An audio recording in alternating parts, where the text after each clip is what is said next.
মুর্শিদাবাদ থানার কদম শরীফ এলাকায় গোপন সূত্রে খবর পেয়ে বাবলু শেখ নামে এক ব্যক্তির বাড়িতে অভিযান চালানো হয়।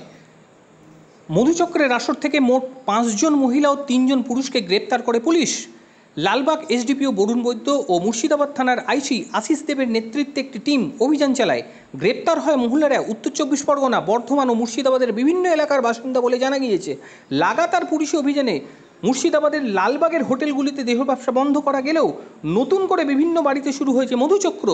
পুলিশ লাগাতার এই মধুচক্রের বিরুদ্ধে অভিযান চালাবে বলে জানিয়েছে এসডিপিও বরুণ বৈদ্য।